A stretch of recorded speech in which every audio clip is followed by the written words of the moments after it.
Hello bachcho, let's see this question. Question says if x square plus y square is equal to 3 square, y square plus z square plus yz is equal to 4 square, and x square plus z square plus square root of 3xz is equal to 5 square, then the find the value of 2xy plus xz plus square root of 3yz.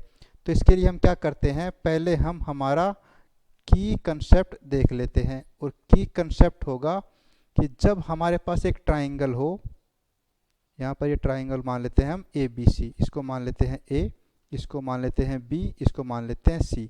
तब ये हमारे पास side होगी ए, ये होगी B और ये होगी सी। तब हम कह सकते हैं यहाँ पर कि जो हमारे पास कोस ए की वैल्यू होगी वो कितनी होगी, B square plus C square minus A square by 2bc। ऐसे ही हम कोस बी की वैल्यू फाइंड कर सकते हैं जो कि बराबर होगी A square plus C square minus B square by 2ac। इसे cos C is equal to होगा A square plus B square minus C square upon 2ab।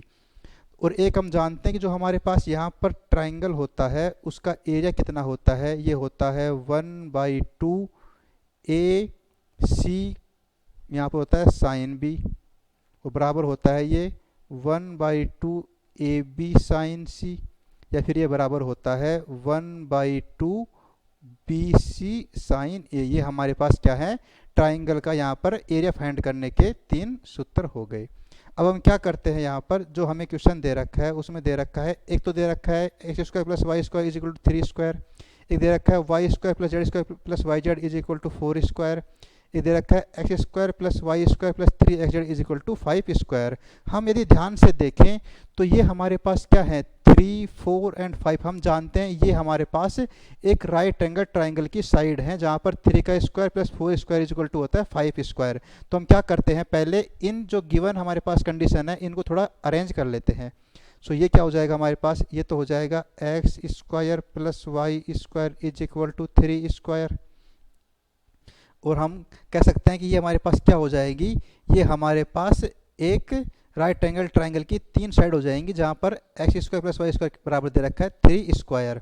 ऐसे हमें जो दे रखा है ये टर्म, ये क्या दे रखा है, ये दे रखा है y square plus Z square plus y z is equal to 4 square. इसको हम कुछ ऐसे लिख सकते हैं, y square plus Z square minus 4 square is equal to minus y z. या फिर मैं इसको ऐसे लिख सकता हूँ, y square plus Z square minus 4 square upon y z is equal to -1।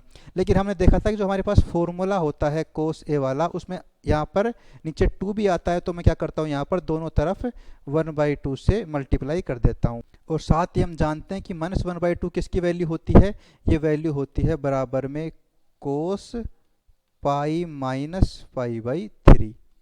तो ये आ गया हमारे पास कोस 2π/3। तो हम यहाँ से कह सकते हैं कि हमारे पास कोस 2π/3 आ गया। कोस 2π/3 जो है ये बराबर किसके आ गया, x y square plus Z square minus 4 square upon 2yz। ये है y square plus Z square minus 4 square upon 2yz। इसको मान लेते हैं हम समीकरण नंबर 2 और इसको मान लेते हैं हम यहाँ पर इक्वेशन 1। अब क्या करते हैं, हम जो हमारे पास ये दिया हुआ है इसको भी थोड़ा अरेंज कर लेते हैं। सो यहाँ पर दे रखा है एक्स स्क्वायर प्लस फिर है Z square plus square root of 3xz, Z square plus square root of 3xz is equal to 5 square.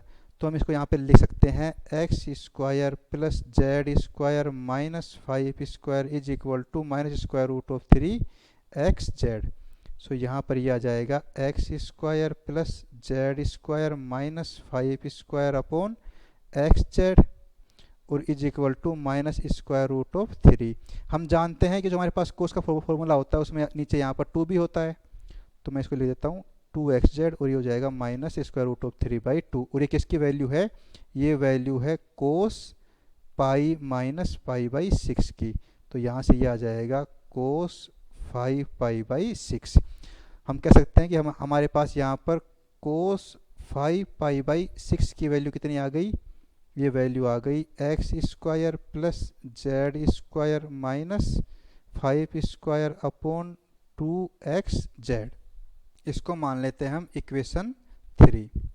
अब हम क्या करते हैं कि जो हमें स्टार्टिंग में दे रखा था उसको देखते हैं कि ये क्या था हमारे पास। ये हमारे पास एक राइट एंगल ट्राइंगल की 3 साइड थी, तो हम एक ऐसा राइट एंगल ट्राइंगल यहाँ पर ड्रॉ कर लेते हैं। सो मान लेते हैं कि एक ये साइड है हमारे पास, एक ये साइड है और एक है हमारे पास ये साइड। सो ये तो हो जाएगी हमारे पास 5, ये हो जाएगी 3 और ये हो जाएगी 4। अब हम देखते हैं कि जो हमारे पास इक्वेशन 1 है उसमें क्या दे रखा है, x square plus Y square is equal to 3 square.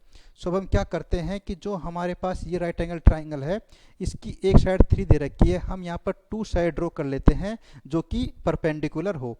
तो मैं यहाँ से एक साइड ड्रॉ करता हूँ, इसको मान लेते हैं x, और फिर यहाँ से मैं इसको मान लेता हूँ y। तो मैंने एक साइड ड्रॉ कर दी यहाँ पर ये y, और ये कर दी मैंने यहाँ पर x, जो कि यहाँ पर ये यहाँ पर परपेंडिकुलर होंगे एक दूसरे के।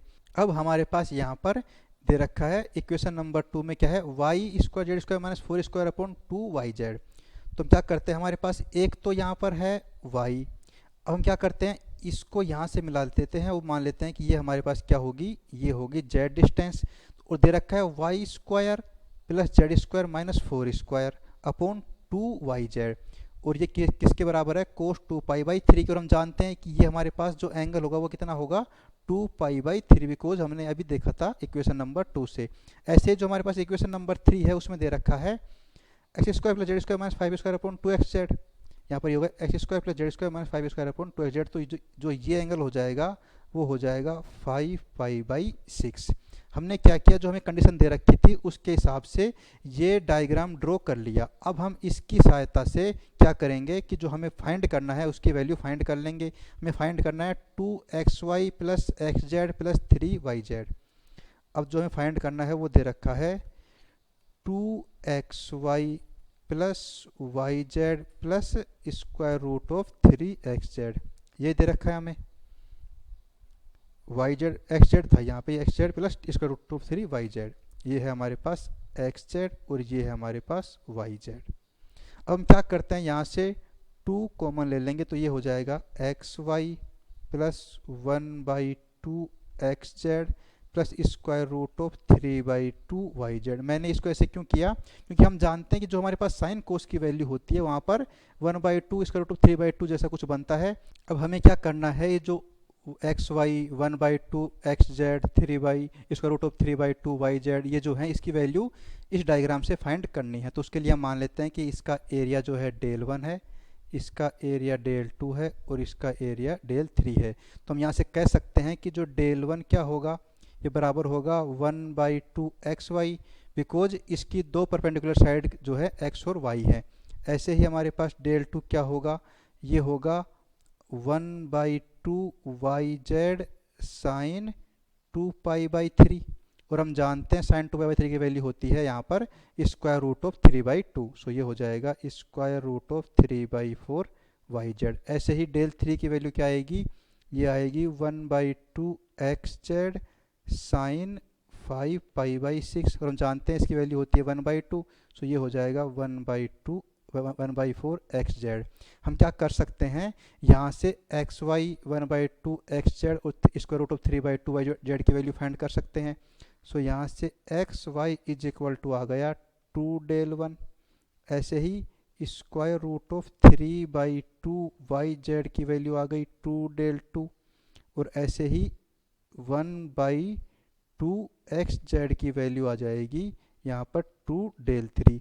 सो जो यहाँ पर जो फाइंड करना था इसकी वैल्यू क्या आ गई, ये हो गया 2 into 2 del 1 plus 2 del 3 plus 2 del 2, जो बराबर होगा 4 into del 1 plus del 2 plus del 3। और हम देख सकते हैं कि ये तीनों ट्राइंगल मिलकर ये बड़ा वाला एक कंप्लीट ट्राइंगल बनाते हैं, जो कि एक राइट एंगल ट्राइंगल है जिसका मैंने एरिया मान लेता हूँ डेल के बराबर। सो यहाँ पर ये हो जाएगा 4 डेल। अब हम डेल की वैल्यू फाइंड कर सकते हैं, ये बराबर होगा 1/2 इंटू 3 इंटू 4, दैट इज ये हो जाएगा हमारे पास 6 स्क्वायर यूनिट। सो जो हमारे पास ये वैल्यू फाइंड करनी थी उसकी वैल्यू आ गई is equal to 4 into 6, that is 24। So ये हमारे इसका आंसर हो गया। I hope you understood. All the best.